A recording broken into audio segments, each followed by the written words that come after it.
tekniknya harus benar ya Bun, karena kalau enggak bisa jadi enggak berhasil gitu ya, kayak bikin kue. Kalau tekniknya enggak benar ya bantat nanti kuenya. Sama juga time out. Makanya ini bisa dibilang meat-nya gitu ya, dagingnya topik hari ini.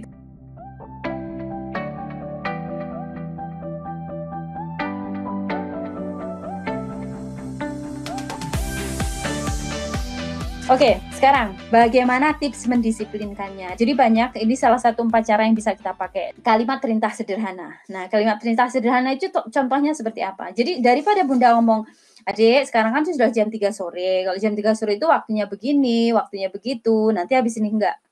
Langsung aja, "Adik, mandi, PR." Sudah titik. Dengan nada yang tegas, bukan dengan nada marah atau nada tinggi, tapi dengan nada tegas. Nada tegas itu justru tonnya itu lebih rendah Bun ya. Enggak kemudian, "Adik, mandi, PR." Enggak. Ya, kalau seperti itu mereka enggak akan menarik perhatian. Jadi gini, kalau misalkan saya ngomong, "Bunda, jadi begini ya." Udah kan dengerin gitu kan. Apa sih tadi yang diomongin? Nada rendah dengan tone yang pelan-pelan itu justru membuat mereka menarik perhatian. Tapi kalau saya bilang, jadi kalau gitu mereka halah itu seperti kereta lewat gitu loh. Jadi oke. Adik, mandi, PR. Gitu. Jadi dengan raut muka yang tegas, suara nada rendah dengan nada yang tegas pula. Insya Allah itu bisa dipakai. Itu yang pertama. Ya, jadi kalimat perintah sederhana jangan dibunga-bungai tambahi A, B, C, D gitu. Karena jangan diberi khutbah. Ini bukan saatnya khutbah. Karena kadang anak, "Adek, kerjain PR-nya." Enggak ngereken. "Adek, ayo, udah jam ini." Enggak dengerin. "Adek, mandi, PR." Gitu ya. Yang kedua, hitungan detik. Nah, anak-anak itu biasanya kompetitif banget. Jadi bisa lah kita buat sambil bermain. Misalkan, coba kira-kira adik bisa nggak yang beresin kamar adik ini dalam waktu 20 detik? Bisa nggak ya? Kayaknya nggak bisa deh. Oke, coba ya. Mama kasih timer 20 detik. Mulai dari sekarang. Anak pasti seneng banget. Dan nanti kalau sudah, sudah, Masya Allah, dipeluk, dipuji. Nah, itu insya Allah akan memberikan sebuah dorongan yang luar biasa. Ya. Kemudian yang ketiga, lakukan atau pilih bayar. Atau kena pajak gitu ya. Ini biasanya bisa dilakukan untuk anak yang besar dan sudah mendapatkan uang saku dan seterusnya. Kalau di sini anak SD nggak dapat uang saku ya Bun, karena nggak ada kantin, nggak bisa dibeli apa-apa. Kalau anak secondary school bisa kalau di Inggris, tapi kalau di Indonesia bisa ya. Untuk anak-anak yang lebih besar ini bisa dipakai. Misalkan kita minta mereka membuang sampah setelah asar sebelum maghrib. Nah, ini sudah 3 hari berturut-turut nggak dilakukan. Oke, kalau misalkan besok kakak nggak buang sampah, maka kakak akan kena pajak, yaitu uang saku jatah uang saku dikurangi. Kan saya yakin pasti dilakukan kalau disampaikan seperti itu ya. Karena 3 hari berturut-turut kakak tidak melakukan tugas yang sudah disetujui. Kerjakan atau kena pajak gitu ya. Kemudian yang terakhir, nah ini 3 kali peringatan. Misalkan si kakak melempar mainan kepada adiknya. Melempar, memukul, menendang, itu walaupun dilakukan dengan alasan apapun kita tidak boleh menerima ya Bun, karena itu adalah physical violence. Jadi nggak bagus. Nggak kemudian, karena marah banget ya nggak apa-apa lah nendang. Ya nggak bisa lah. Karena nanti kalau ini dibiarkan ketika besar mereka bisa nendang pasangannya, nendang orang lain gitu kan, nggak bagus gitu. Jadi dia harus di-stop sebelum merajalela gitu ya. Disampaikan pada saat dia melempar pertama kali atau menendang pertama kali adiknya, sampaikan, Mama hitung, ini adalah peringatan pertama. Kalau masih tetap melempar, 1, 2, nanti kalau sudah ketiga adik akan dimasukkan ke time out. Apa itu time out? Itu slide berikut. Jadi kita kasih peringatan, 3 kali peringatan, and then you're out. You're out itu artinya kamu akan mendapatkan sanksi yang sudah kita setujui atau yang mama berikan. Bisa jadi dia nggak setuju ya, tapi karena setiap rumah itu ada aturan, setiap sekolah itu ada aturan, ya kita harus manut. Setiap sekolah itu harus pakai seragam A, misalnya gitu. Harus pakai sepatu warna ini. Kalau telat 3 kali berturut-turut harus lapor ke kepala sekolah. Kan ada aturan. Ya kan? Kenapa kok kita taat? Ya karena memang hidup itu seperti itu. Kalau misalkan kita ke sekolah, ada aturan di sekolah. Kalau di rumah juga ada aturan di rumah, gitu loh. Nah, itu yang harus jelas. Oke, sekarang tentang time out.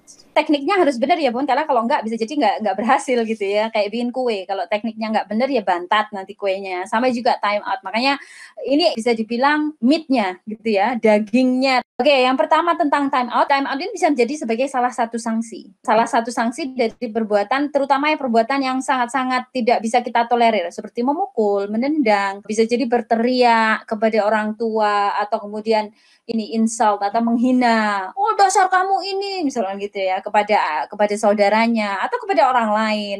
Kemudian ngomong yang nggak sopan ya, hal-hal yang sangat-sangat bisa dibilang dalam agama kita atau Islam itu mungkin diharamkan atau memang secara moral salah banget gitu loh. Ini sebenarnya time out ini efektif ya. Saya juga heran gitu ya. Hanya time out aja ternyata bisa anak itu bisa benar-benar ngikutin aturan, subhanallah. Kemudian yang kedua ya harus disesuaikan dengan usia. Kalau anak itu di bawah 5 tahun, time out-nya itu 2 menit. Ada kemudian teori yang bilang kalau anaknya 2 tahun 2 menit, 3 tahun 3 menit, 4 tahun 4 menit, ya nggak masalah. Tapi di bawah 5 tahun kalau bisa nggak boleh lebih dari 5 menit. Kalau anak di atas 5 tahun nanti ya 5 menit ya, sesuai dengan usianya.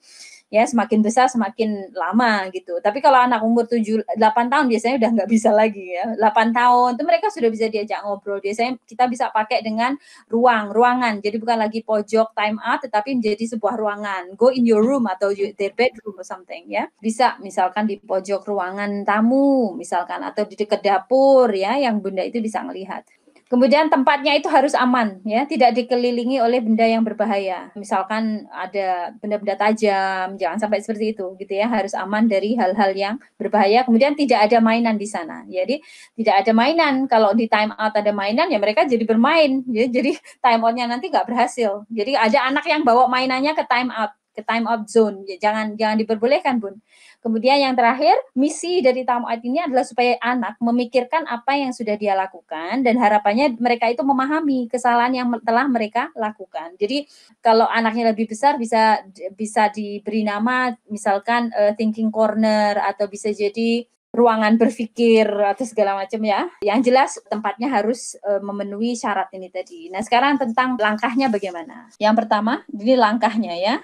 Ini harus benar ya Bun, karena kalau langkahnya salah bisa jadi nggak efektif. Seperti membuat nasi goreng ya, kalau caranya yang dimasukkan dulu nasinya ya nanti jadinya nggak jadi nasi goreng gitu kan. Jadi caranya harus benar, tekniknya harus benar. Jadi misalkan anak sedang berulah, menendang ya, saya kasihkan contoh ini ya. Bayangkan ini adalah anak kita, dia melempar-lempar, berulah gitu, memukul, menendang, nggak suka gitu. Dekati si anak, pastikan matanya itu selevel dengan kita. Anak kan kecil ya, kita harus jongkok. Jadi mata dia itu harus sejajar dengan mata kita, kemudian lihat mata dia, sampaikan dan minta dia melihat mata kita, karena itu berarti dia mendengar dan memperhatikan. Jongkok, kemudian ingatkan kepada si anak dengan suara bernada rendah namun serius, sampaikan ya, jangan adek gimana sih kok kayak gitu, jangan, sampaikan adek tidak boleh memukul, adek sudah memukul kakak, ini peringatan dari bunda yang pertama, kalau misalkan tetap dilakukan setelah peringatan ketiga, adik akan pergi ke time out. Jika dia terus kemudian, oke bunda, ngerti, I love you, gitu ya. Kemudian dia pergi mainan, terus lempar lagi. Nah, hal yang sama diulang. Adik misalkan namanya Amelie, ya. Amelie kesini. Amelie, mama tadi sudah ingatkan, tidak boleh memukul, tidak boleh melempar. Melempar itu bikin orang lain jadi sakit. Ini peringatan kedua. Kalau Amelie melakukan sekali lagi, Amelie akan berakhir di atau end up di time out. Nah, sekarang selanjutnya, jika kemudian mengulang lagi, nah ini yang ketiga. Yang ketiga dia, sekarang dia benar-benar melempar. Amelie, tadi sudah bunda ingatkan, pertama, kedua, Amelie tetap melempar mainan kepada kakak. Itu sakit. Berarti sekarang Amelie harus ke time out. Ayo. Gitu. Nah, dibawa ke time out, didudukkan ke time out ya. Di time out dia guling-guling terus kemudian lari gitu ya. Dibawa lagi, tapi nggak usah bicara. Jadi nggak usah kemudian diingatnya lagi. Tadi mama bilang apa, nggak usah. Jangan diajak ngomong, jangan dilihat wajahnya lagi, langsung dibawa aja, taruh itu di time out, di tempat duduknya. Kalau kemudian terus seperti itu, ulangi, taruh lagi. Bisa jadi mungkin 5-6 kali bunda akan tetap seperti itu. Pada saat naruh itu mulai timernya.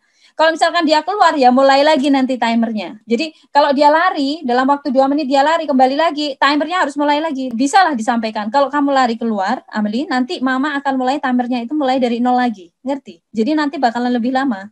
Oke, jadi jangan keluar, duduk di sini, pikirkan kenapa kok Amelie ada di time out. Sebenarnya dia tahu nanti. Jadi kalau udah selesai, timernya habis, gitu ya, kita panggil. Oke, sini. Amelie tahu kenapa ada di time out. Tahu. Apa? Kenapa? Suruh mereka menjelaskan ya Bun. Jangan kemudian kita, karena kamu begini-begini, ya, suruh mereka menjelaskan. Kalau mereka belum bisa ngomong, misalkan umur 3 tahun, ya paling enggak kita pancing-pancing. Karena Amelie sudah memukul kakak. Memukul itu enggak bagus. Mama sayang sama Amelie, tapi mama nggak suka perbuatan memukul yang Amelie lakukan. Makanya Amelie berakhir di time out. Ngerti sayang? Iya ngerti. Oke, sekarang minta maaf. Minta maaf sama kakak. Karena tadi kan udah memukul kakak. Suruh mereka minta maaf ya. Setelah meminta maaf, minta mereka berpelukan. Habis itu ya, setelah paham, jangan diungkit-ungkit. Ya, dan puji anak. Masya Allah, I'm so proud of that you listening. Ya, mama bangga banget atau seneng banget karena Amelie sudah dengerin. Gitu ya, sudah duduk tenang dan sekarang udah minta maaf. Jadi dipuji. Gitu ya Bun. Jangan diungkit-ungkit lagi. Jangan diungkit-ungkit lagi karena kita sudah beri sanksi, gitu. Sudah diberi sanksi, jadi nggak boleh kita kemudian ngungkit-ngungkit lagi. Sama lah, Allah itu kalau misalkan manusia atau di dunia ini sudah diterapkan hukum Allah, kemudian dihukum dan hukumannya Allah, di akhirat nanti Allah kan nggak akan pertanyakan maksiat dia. Misalkan ya, dia melakukan perbuatan A, kemudian dihukum dengan hukuman Allah di dunia, maka di akhirat itu Allah nggak akan ngitung itu, karena sudah dihukum dengan hukuman Allah. Sama si anak tadi kan sudah dihukum, ya sudah diberi sanksi dengan duduk di time out.